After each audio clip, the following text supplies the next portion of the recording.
Hi hello नमस्ते. मी Swati सांडबरा YouTube channel अगदी मनापासून तुमचं स्वागत करते. तर आज मी तुम्हाला कोथिंबीरपासून काहीतरी नवीन रेसिपी दाखवणार आहे. व्हिडिओ शेवटपर्यंत बघायचा, अजिबातसुद्धा स्किप करायचं नाही. खूप सुंदर अशी रेसिपी, शेवट पाहिलं तुमच्या ओळखीचीच वाटेल की अरे ही तर ओळखीचीच रेसिपी झाली, पण काहीतरी या रेसिपीमध्ये आपण नवीन वापरलेलं आहे. तर इथे मी कोथिंबीर घेतली होती आणि एक कांदा घेतला होता. तर कांद्याला आपली साल काढून घ्यायची होती. साल काढल्यानंतर जरा काळ्या बुरशीचा कांदा होता, मग मी स्वच्छ धुवून घेतला. धुतल्यानंतर कांदा आपल्याला एकदम बारीक कट करून घ्यायचा आहे. तर इथे मी कांदा बारीक कट करून घेते. कांदा बारीक कट झाला की आपल्याला कोथिंबीरसुद्धा बारीक कट करून घ्यायची आहे. तुम्ही माझा व्हिडिओ इथपर्यंत पाहिलाच आहे आणि तुम्हाला माझा व्हिडिओ आवडला असेल तर प्लीज माझ्या चॅनलला एक सबस्क्राईब नक्की करा, कारण नवीन यूट्यूबरसाठी तुमचं एक सबस्क्राईब खूप लाख मोलाचं आहे. तर इथे पाहू शकता तुम्ही, मी कांदा आणि कोथिंबीर बारीक कट करून झालेली आहे. एका साईडला पॅन गरम करून घेतलेला आहे. पॅनमध्ये आपल्याला गरजेनुसार तेल घालायचं आहे. तर इथे मी तेल घालते. तेल गरम झालं की तेलामध्ये आपल्याला मोहरी घालायची आहे आणि मोहरी छान तेलामध्ये आपल्याला हसून द्यायची आहे. मोहरी छान तेलामध्ये हसली की आपल्याला घालायचा आहे कढीपत्ता. 10 ते 12 कढीपत्त्याची पानं घातलेली आहे आणि जो आपण एक कांदा कट केला होता तो कांदा घालायचा आहे आपल्याला. आणि कांदा छान आपल्याला ट्रान्सफर होईपर्यंत परतून घ्यायचा. अजूनपर्यंत व्हिडिओला लाईक नसेल केलं तर प्लीज एक लाईकसुद्धा करा. तर कांदा छान मी ते ट्रान्सफर होईपर्यंत परतून घेतलेला आहे. कांदा परतून झाला की आपल्याला अर्धा चमचा हिंग घालायचा आहे. हिंग घातल्यानंतर आपल्याला महाराष्ट्रीयन ठेचा घालायचा आहे. ह्या ठेच्यामध्ये मी आलं, लसूण, मिरची आणि जिरे वाटून घेतले होते. तर आपल्याला ठेचा घालूनसुद्धा व्यवस्थित परतून घ्यायचा आहे. ठेचा परतल्यानंतर आपल्याला घालायची अर्धा चमचा हळद. हळद घातल्यानंतर जी कोथिंबीर आपण कट केली होती ती कोथिंबीर घालायची आणि थोडीशी आपल्याला 5-1 मिनटं परतून घ्यायची आहे. तर इथे मी कोथिंबीर व्यवस्थित परतून घेते. अजूनपर्यंत चॅनलला सबस्क्राईब नसेल केलं तर प्लीज एक सबस्क्राईब करा. तर कोथिंबीर थोडी मऊ होईपर्यंत परतून घेतलेली आहे. तर आपल्याला एक वाटी भरून बेसनपीठ घालायचं आहे आणि बेसनपीठ कोथिंबीरवर व्यवस्थित आपल्याला परतून घ्यायचं आहे. तर पाहू शकता तुम्ही, तर मी बेसनपीठ व्यवस्थित परतून घेतलेलं आहे. खूप मस्त रेसिपी आहे. नक्की पूर्ण व्हिडिओ पहा, नक्की तुमच्या लक्षात येईल. खूप रुचकर अशी रेसिपी दाखवलेली आहे मी तुम्हाला. तर इथे मी 1 ग्लास भरून पाण्याचा वापर. पाणी घातल्यानंतर आपल्याला व्यवस्थित बेसन मिक्स करून घ्यायचं आहे. तर पाहू शकता तुम्ही, मी व्हिडिओमध्ये दाखवते त्या पद्धतीने करून बघा. तर मला वाटलं थोडंसं पाणी कमी पडलं आहे म्हणून मी परत अर्धा ग्लास पाण्याचा वापर केलेला आहे आणि परत व्यवस्थित मिक्स करून घेतलं आहे. मिक्स केल्यानंतर आपल्याला चवीनुसार मीठ घालायचं आहे आणि छान परत आपल्याला मिक्स करून घ्यायचं आहे. खूप सुरेख रेसिपी होती. तर तुम्ही म्हणताल अरे यांनी तर पिठलं दाखवलं ताईंनी, पण नक्की या पद्धतीने तुम्ही करून बघा, खूप सुंदर होतं. आणि त्याच्यात कोथिंबीर घातली आणि त्याच्यामुळं त्याची टेस्ट ना खूप भन्नाटच होते. नक्की या पद्धतीने तुम्ही करून बघा. तर मी एक झाकण ठेवलं होतं आधी 5 मिनटासाठी. तर झाकण ठेवल्यानंतर परत काढून पाहिलं तर आपल्याला एक परत वाफ घ्यायची होती त्याला. तर इथे मी झाकण ठेवून एक वाफ घेते. तोपर्यंत आपण साईडला पिठलं म्हटलं तर भाकरी आलीच.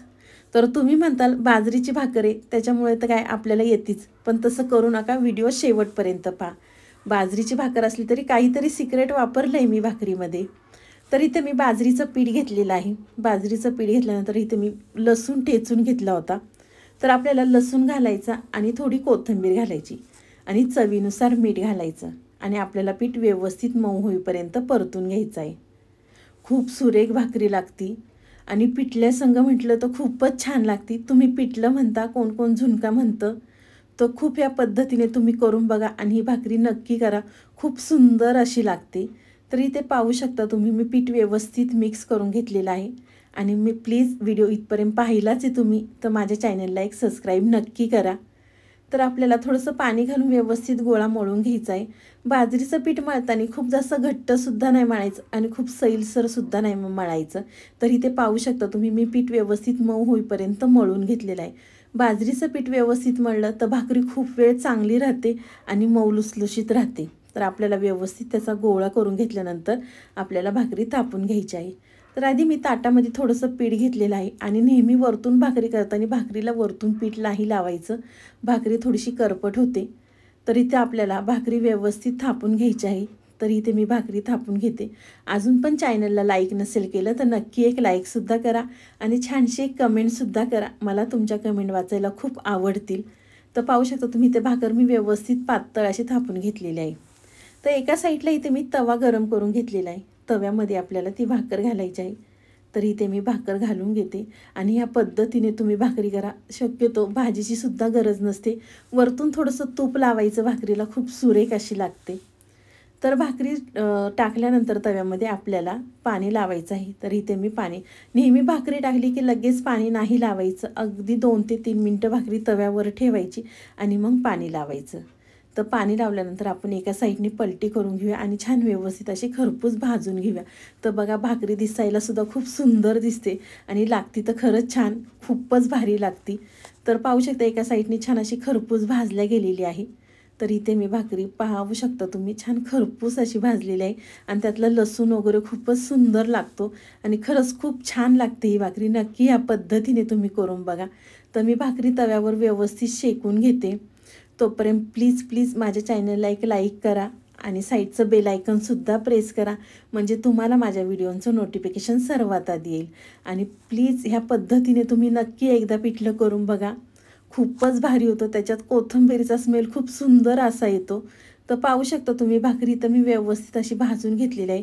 कोण अशी गॅसवर भाजतं आणि मी शक्यतो गॅसवरच भाकरी भाजते, मला तव्यावरची भाकरी नाही आवडत, म्हणून मी तव्यावर थोडीशी शेकवली आणि गॅसवर भाजून घेतलेली आहे।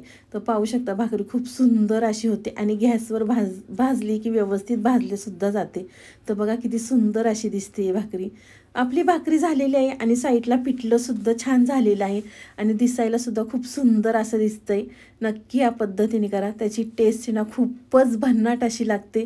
नेहमीच पिठलं खूपच या पद्धतीने तुम्ही करताल तर आपलं पिठलं तयार आहे इथे। माझे व्हिडिओ कोण कुठनं पाहता नक्की मला कमेंट बॉक्समध्ये कमेंट करून सांगा।